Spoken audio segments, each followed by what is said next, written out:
You can give reference to all erstwhile decision, और ये सारे रिप्लाईज आप कौन कौन से केसेस में यूज कर सकते हो जहां पे सप्लायर ने B2B को रॉन्गली B2C में दिखाया इसलिए आपके 2A में नहीं दिख रहा है, उसने रॉन्ग हेड में दिखाया टैक्स, या उसने 3B अपलोड ही नहीं किया या रॉन्ग तरीके से अपलोड किया। इन शॉर्ट आपके 2A में अगर वो रिफ्लेक्ट नहीं हो रहा है 1 जनवरी 2022 तक आप लीगली वो ITC ले सकते हैं, there is no demand. Next issue, rule 86A, very tragic rule. क्या बोलता है रूल 86A? अगर ऑफिसर को डाउट है कि आप कुछ फ्रॉडुलेंट कर रहे हो, वो आपका ITC लेजर ब्लॉक कर सकता है। अब रूल 86A वापस is an illegal child. There is no section giving legal backing to 86A. वापस इसको लीगल बैकिंग आई है अभी 1 अक्टूबर 2022 को, जब इसके लिए कॉम्प्लीमेंट्री सेक्शन बना। तो GST लॉ अलग ही चल रहा है, पहले रूल्स बन रहे हैं, पहले नोटिफिकेशन आ रहे हैं, बाद में उनको ध्यान में आता है कि अच्छा इसका कोई लीगल डैडी नहीं है, so they make the act. But this is our biggest defence.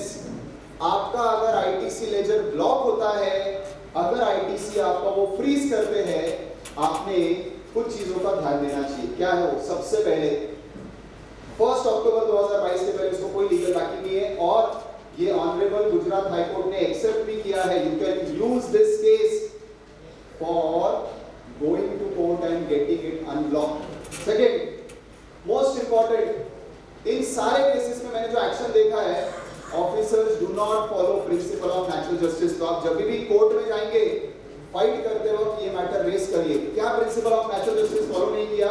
उसने आपका ITC लेजर ब्लॉक करने के पहले आपसे एक बार पूछा नहीं कि भाई मुझे लग रहा है कि तुमने गलत किया है, गिव मी डिटेल्स। वो आपको पूछने नहीं आता, वो सीधे ब्लॉक करता है। So if he has not given you an opportunity before blocking your ITC, your case becomes more sound.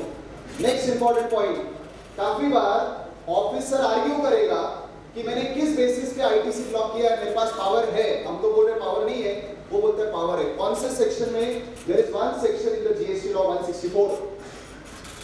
क्या बोलता है सेक्शन 164?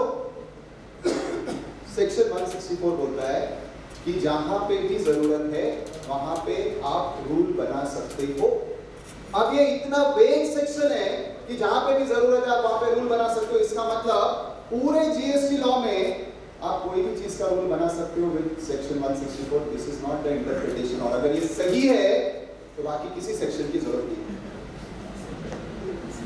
तो अगर ऑफिसर अपने डिफेंस में सेक्शन 164 यूज करता है कि देखो मेरे पास लीगल बैकिंग है, उसको याद दिलाना कि सर बाकी सारे सेक्शन आप खारिज कर दो क्योंकि बाकी किसी सेक्शन की जरूरत नहीं, 164 पे आप सारे रूल बना सकते हो। पर ऐसा नहीं है। मोस्ट इंपॉर्टेंट, अगर आप ये रूल 86 से पढ़ते हैं ध्यान से, तो वहां पे एक फ्रेज यूज किया है कि ऑफिसर कब आपका ITC ब्लॉक कर सकता है, when he has reasons to believe. अब ये वर्ड GST में नया है, मगर इनकम टैक्स सेक्शन 148 के असेसमेंट में बहुत पुराना वर्ड है, reasons to believe. And I am sure आप सबने इसमें CA फाइनल के सिलेबस से लेकर आज तक बहुत सारे केसेस पढ़े थे। Please use all those cases, क्योंकि GST में ये पॉइंट नया है, तो officer is actually having no reasons to believe, he is taking action ad hoc. आप सभी जानते हैं कि इसका इनकम टैक्स में जो डिसीजंस आए रीजंस टू बिलीव, उसमें after filing the return in response to notice of 148 आप रीजंस टू बिलीव मांग सकते हैं। यही ना इनकम टैक्स लॉ में, प्लीज यहाँ पे मांगिए। जैसे आप रीजंस टू बिलीव मांगेंगे आप केस वहीं पे जीत जाएंगे, because no officer is recording reasons to believe, they have no reasons to believe. अच्छा, इसके इनकम टैक्स के केसेस में अगर आपको याद रहेगा, रीजंस टू बिलीव के ऊपर जो भी केसेस है उसमें ये भी लिखा है, mere rumors cannot be reasons to believe।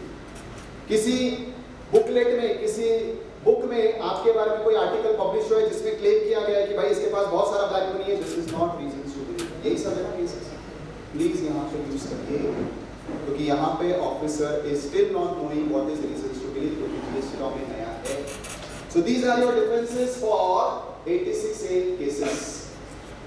Now coming to the most favourite point 16(4) time limit. आप अगर मुझसे पूछेंगे कि विशाल आपको क्या लगता है? मुझे लगता है टाइम लिमिट 16.4 का वही अर्थ है जो 16.2c का है। Means what? It has no legal sensitivity. How? Let us understand. अब अगर इससे रिलेटेड आपको आईटीसी डिसअलाउ हो रहा है, रिवर्स करने को बोल रहे हैं, how you can counter this? First is section 16.1, 16.2 जहां से सारे कंडीशन शुरू होते हैं और फिर 16.4 आता है। जब आप सेक्शन 16.2 पढ़ते हो तो सेक्शन 16.2 स्टार्ट किस वर्ड से होता है? Notwithstanding anything contained in this section. And when it says notwithstanding anything contained in this section, it is referring to entire section 16. It means अगर मैं सिंपल वर्ड्स में कहूँ तो 16.2 बोलता है कि भाई मैंने जो कंडीशन बोल दी ना वो सेटिस्फाई करो, क्रेडिट मिल जाएगा, बाकी किसी से कुछ पूछने की जरूरत नहीं है। This is in simple words meaning of section 16.2 का स्टार्टिंग फ्रेज। अब इसी से पता चलता है कि गलती से उन्होंने जो सेक्शन बनाया वो इस तरीके से बनाया कि उन्होंने 16.2 को सुप्रीम कर दिया 16.4 को, और 16.4 में टाइम लिमिट है, 16.2 में टाइम लिमिट नहीं है। So first difference, 16.4 has no legal backing. If you not legal backing, it has no legal supremacy. If you satisfy 16.2 conditions, जितने भी आज 6 कंडीशंस है, पहले 4 थे अब 6 हो गए, अगर आप वो 6 कंडीशन सैटिस्फाई करते हैं, time limit is no more a condition. First difference. तो यहाँ पे लैंग्वेज दिया है।